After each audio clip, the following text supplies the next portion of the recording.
علیکم ګرانو دوستانو، په دې هیله چې تاسو روغ جوړ یاستئ. لکه څنګه چې موږ او تاسې اکثره ملګري د پریمس څخه استفاده کوي، او په پریمس کې تر ټولو نه مشکل موږ ته دا پیښیږي چې موږ باید موږ ته سیکنډونه معلوم وي. موږ ته باید وخت په وخت سیکنډ معلوم وي چې موږ څنګه په خپل وخت باندې سرچ ورکړو پریمس ته. نو د دې لپاره دغه مشکل مې درته حل کړی دی، انشاءالله چې 100% دا مشکل حلیږي. نو نه د فلوټینګ کلاک ته ضرورت شته دی، او نه بل کوم یو ساعت ته ضرورت شته دی چې زمونږ د سکرین له پاسه راشي. او هغه په هغې ساعتونو کې مشکل دا وي چې کله موږ سکرین له پاسه دلته راولو، نو بعضې ټیم کې داسې چې لکه 3 ثانیې 4 ثانیې یا 10 ثانیې شاوخوا پاتې وي چې کلاک هغه ساعت چې دی ورک شي. نو بیا موږ ته د ساعتونو د سیکنډونو معلومات نه کېږي چې اوس یو سیکنډ پاتې دی، 2 سیکنډه پاتې دي. نو د دې انشاءالله چې مکمل حل درته په دې ویډیو کې کومه، خو له تاسو دوستانو څخه مې هیله ده چې ویډیو سکیپ کوئ مه او ویډیو پوره وګورئ، او زما چینل هم در سره سبسکرایب کړئ. زما چینل ټاپ ویډیوز په نامه باندې دی. انشاءالله چې ښې ښې ویډیوګانې به درته په دې چینل کې نشرومه. نو راځو شروع کوو، ویډیو نه اوږدو. لومړی به تاسو پلی سټور ته لاړ شئ او په پلی سټور کې به نووا لانچر سرچ کړئ.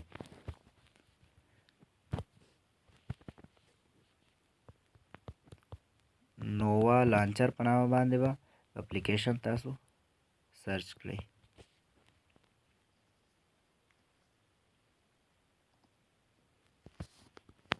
ښه دوستانو، دا نووا لانچر دی، دا به تاسو انسټال کړئ. نو ما انسټال کړی دی، ډایرکټ یې اوپن کومه. چې انسټال مې کو، تاسو به یې هم اوپن کړئ. نو کله چې دا اوپن کړئ، نو تاسو د سکرین د موبایل سکرین چې دی په دې شکل به بدل شي. نو بیا به په یو خالي ځای باندې دغسې کلیک وکړئ. چې په خالي ځای باندې مو کلیک وکړو، نو داسې یو صفحه به تاسو ته ښکاره شي. په دې صفحه کې تاسو په دې ویج باندې به کلیک وکړئ. ښه، ویج کې به تاسو چې وګورئ، دلته اکټیویټي په نامه باندې آپشن دی، دا به وګورئ. نو دوستانو،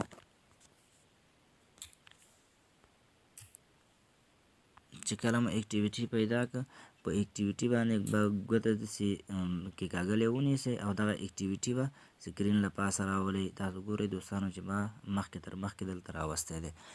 په دې باندې به دلته به یې راولئ. نو بیا به وروسته په دې اکټیویټي باندې تاسو کلیک وکړئ.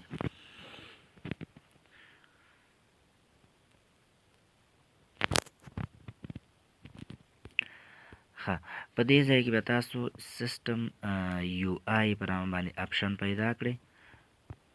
ښکته برخې ته به راشئ، دلته سیسټم یو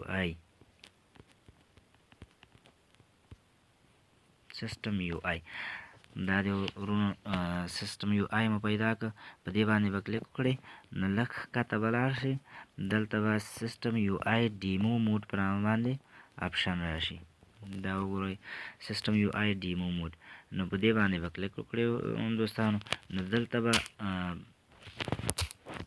داسې سیسټم یو آی ډیمو موډ یو آیکن جوړ شي. په دې آیکن باندې به تاسو وروسته کلیک وکړئ. نو چې په دې سیسټم یو آی ټیونر باندې مو کلیک وکړه، دلته سټیټس بار او ډو ناټ ډسټرب په نامه باندې دوه آپشن یې راځي. په سټیټس بار باندې به تاسو کلیک وکړئ او ښکته به راشئ.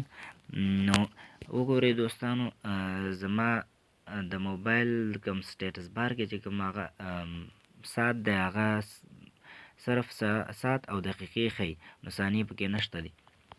نو تاسو به په دې ټایم باندې کلیک وکړئ او دلته ډسپلی آورز منټس اینډ سیکنډز په دې آپشن باندې به کلیک وکړئ. نو اوس وګورئ دوستانو چې زما په سټیټس بار کې دقیقې او ثانیې هم پیدا شوي. نو وروسته تر دې به تاسو دا نووا لانچر به هم ختم کړئ، اکټیویټي او ټول شیونه به ختم کړئ. نو ستاسو د موبایل سکرین یا کوم آیکن چې وي هغه به هم خپل حالت ته واوړي، خو دلته به هغه سکینډونه پاتې وي. تاسو بیا کولی شئ چې پریمس اکاونټ خلاص کړئ.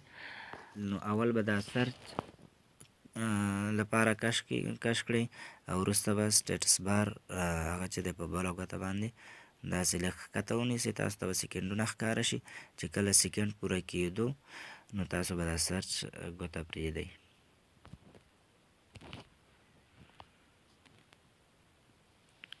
مننه دوستانو، په دې هیله چې ویډیو مو خوښه شوې.